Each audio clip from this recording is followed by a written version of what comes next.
Welcome, Algebra 1. So we are still in this like small little section that's preparing you for, this is really preparing you for geometry and also preparing you, we do this a ton in Honors Algebra 2 also and in Algebra 2.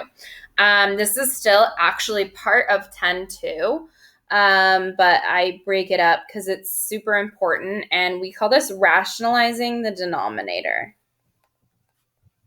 So rationalizing the denominator.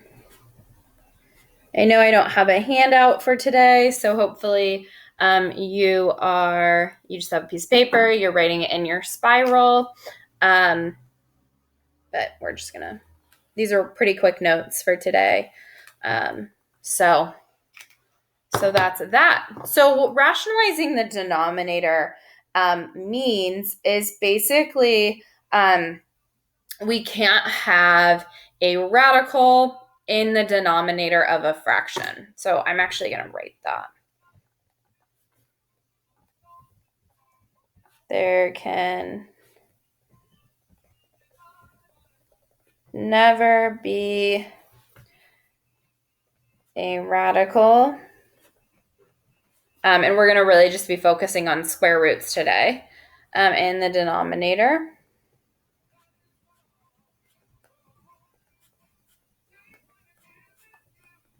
of a fraction.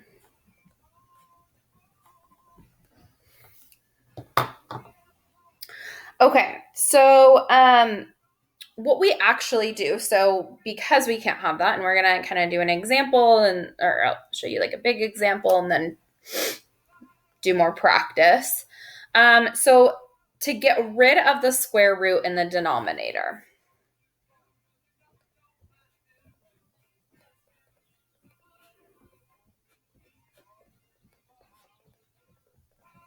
so to get rid of the square root in the denominator.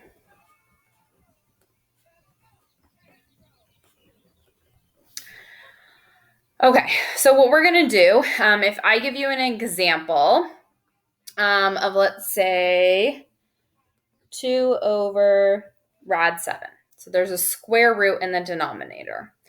All we're going to do to get rid of the square root or any root in the denominator is multiply the numerator and the denominator by the same radical expression. So whatever the radical is, we're going to multiply both top and bottom of the fraction by the square root in the denominator.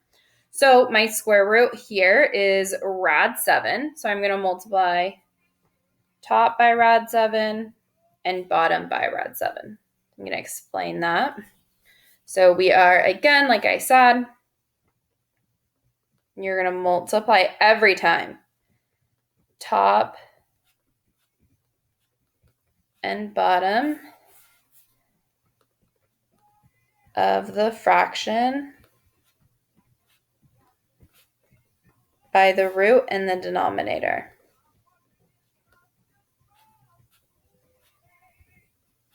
So the root in the denominator was the square root of 7.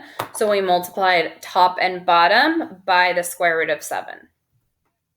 And remember, you can multiply a fraction by any like variable or variation, I should say, variation of 1. Rad 7 over rad 7 is 1. That's a variation of 1. Anything over itself is 1. So that's why we have to multiply the top and the bottom because we can like keep it the same fraction if we multiply it by some variation of 1. Just like 5 over 10 is the same as 1/2. That's just 1/2 being multiplied top and bottom by 5 over 5. Okay, so what we would do is multiply top together, so 2 times rad 7. Now, what's really important here is we can't combine something that's inside of a square root with something that's outside of a square root. So 2 times rad 7, one's outside, one's inside, so it's just going to stay 2 rad 7. And then, okay, so now that takes care of the top. Well, rad 7 times rad 7, those are both inside the radicals. You'll often hear me say like inside the house.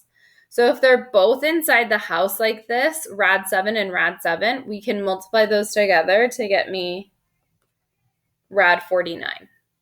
Well, what do we know what the square root of 49 is? The square root of 49 is 7. And now the denominator no longer has a radical in it, so we're good. That's actually my final answer. And so that's why we multiply it by the same radical, because when we multiply a radical by its same thing, it's going to actually just become that number. So you don't have to actually do this middle portion. You can do just go straight to here. Okay, so let's do some practice with that. And again, this is going to be something you do a lot in geometry, and you do it a lot in Algebra 2 as well. It plays a huge part in trig for us. Okay, so let's do some more practice here. Okay, so if I gave you 1 over rad 10, so our problem, we have a square root in the denominator. And so I think, what do I need to multiply top and bottom by to get rid of the square root in the radical? Or in the denominator, sorry. And all it is we look at what square root is in the denominator, and that's the number we're going to multiply top and bottom by. So top is multiplied by rad 10, bottom is multiplied by rad 10. Now 1 times rad 10, we don't really need to write 1 rad 10, but I'm just going to write it for right now. And then rad 10 times rad 10, they're both inside the house, so we can multiply those together. 10 times 10 gets me 100. And we know, well, what is the square root of 100? The square root of 100 is 10. So again, like I said up here, we don't have to write this 1 with the rad 10. We can just write it as rad 10. And we know the square root of 100 is 10. And so when I rationalize the denominator of 1 over rad 10, I get rad 10 over 10. These are the exact same fractions. So if I were to actually put that in my calculator, I get the exact same number. 1 divided by rad 10 gets me this decimal point, 31622, blah, blah, blah. And if I do rad 10 divided by 10, I get the same exact thing. They're the same exact number. It's just a different way of writing something. It's the mathematically correct way of writing a fraction that has a square root in the denominator. Okay, so let's do a second one. I'm just going to fold it in half so I have an even page here. Okay, so what about, why don't you guys try this one on your own? So if I have 3 over rad 2. So pause me here, try 2 on your own. Think about what you have to multiply the top and bottom by, and then go from there.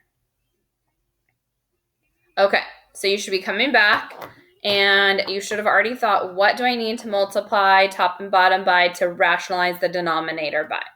So that would be multiplying top and bottom by the square root of 2. So 3 times rad 2, one's on the outside of the house, one's on the inside of the house, so we can't combine them, so we just write it as 3 rad 2.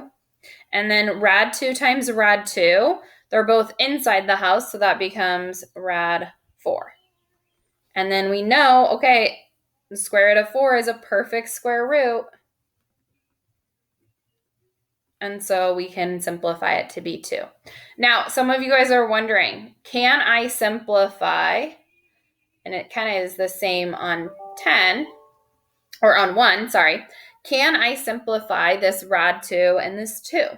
And the answer is no. So you cannot simplify terms when 1 is inside the square root and 1 is outside the square root. So let's actually write that, and I'll actually write it over here. I have a little bit more space.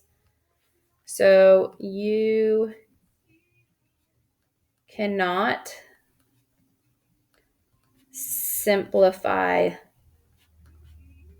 like terms if one is inside the root and one is outside the root. Because the square root of 10 is not 10. The square root of 10, if we were to do that on our calculator, the square root of 10 is 3.16, blah, blah, blah, blah, blah. So you're not like, those aren't like terms really. And so when one is inside the square root and one is on the outside, you cannot simplify them. But we'll look at one where you can simplify it. Okay, so let's try another one. 3. Okay, so what if I gave you 12 over rad 6? So first think, what do I need to multiply top and bottom to get rid of the square root in the denominator? And hopefully you're thinking rad 6, and you would be correct. That's always a good feeling. Okay, so we multiply top and bottom by rad 6. So 12 times rad 6. One's outside, one's inside, so they can't combine. It's just 12 rad 6. And then rad 6 times rad 6. Now, a lot of you guys are like, okay, skip this step. We don't need it. But I'm just going to do it a couple more times, and then you guys don't need to do this extra step. We know that when you multiply a square root by itself, you're just going to be left with the number on the inside. So when you multiply on like a square root by the same square root, you're just going to be left with the radicand, the number on the inside.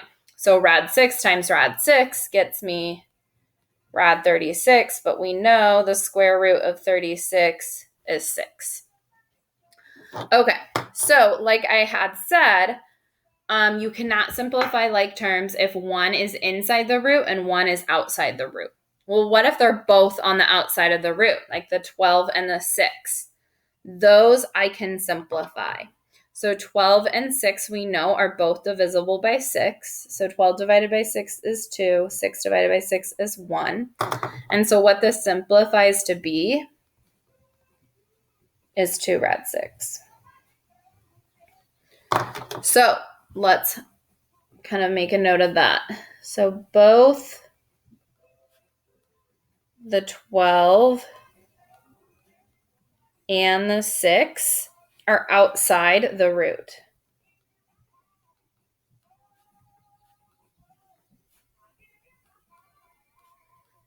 So you can simplify them.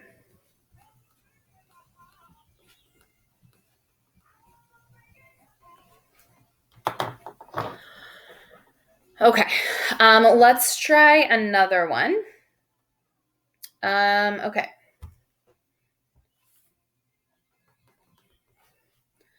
So if I gave you 6 over rad 2.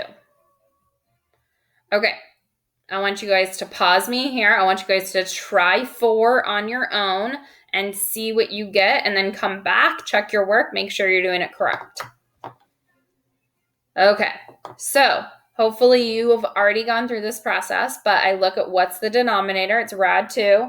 So I'm going to multiply both top and bottom by rad 2. 6 times rad 2, those can't combine, so it's just 6 rad 2. Rad 2 times rad 2 is rad 4, which we know rad 4 is 2. I'd like to see, is there anything I can simplify? And there is. The 6 and the 2 both are on the outside of the square root, so we can simplify those. We know 6 divided by 2 is 3, and 2 divided by 2 is 1. So this gets me 3 rad 2. And that's my final answer. Okay, we are just we're going to do one more, and then that will be it. I'm going to go right here. Okay, so last one. 2 rad 5 over rad 3. Actually, I take that back. We're going to do 2 more. I'm sorry. That was mean. I realized I wanted to show you 2 more things. Okay, so with this one, to rationalize the denominator, we think, okay, I know there's a radical on top, but all that matters is what square root is in the bottom. So the square root that's in the bottom, the square root 3, is what we're going to multiply top and bottom by. So 2 rad 5 times rad 3. Rad 5 times rad 3, those are both inside the square root. And so we can multiply those together. Rad 5 times rad 3 gets me rad 15. And then the 2 just stays there. And then what do we know that rad 3 times rad 3 is equal to? Well, anytime you're multiplying a square root by itself, it gets 3. And I look to see, can I simplify? 2 and 3 aren't divisible by the same number, so that's as simplified as it's going to be, and that's my final answer. So nothing out of the ordinary. I just want to show you when there's a radical on top. Okay, our last one. Okay, if I have 5 rad 7 over 2 rad 3. So now there's a radical on top, radical on bottom, coefficient on top, coefficient on bottom. So we got to think about that. Now remember what I said here. Multiply top and bottom of the fraction by the root in the denominator. And so the only thing I'm looking at is the root in the denominator. The root in the denominator is rad 3. So that's what I'm going to multiply top and bottom by. Rad 3, rad 3. So I think, how does this combine? 5 rad 7 times rad 3. The rad 7 and the rad 3 are both inside the house, so we can multiply those together. 7 times 3 is 21. So the 5 just stays on the outside. And now 2 rad 3 times rad 3. Well, I'm just going to take it and kind of do part by part. So we know, okay, rad 3 times rad 3 is square root of 9. And we know the square root of 9 is 3. So what this ends up to be is 2 times 3. And what do we know 2 times 3 is equal to? 6. Now I look to see, is there anything else that I can simplify here? The 5 and the 6 aren't divisible by the common number, so that's my final answer. And that is it. So that's rationalizing the denominator. Again, I know it's like kind of a hodgepodge of information that we're doing this week, but it is really going to help us in our next unit, and you're really going to see a lot of this next year and the following years after that. So there you go. If you guys have any questions, please drop by office hours, come by, get help. I'm happy to help in any way. You guys can just email me, whatever you guys need. I am there. So have a good rest of your day, and I will talk to you guys soon.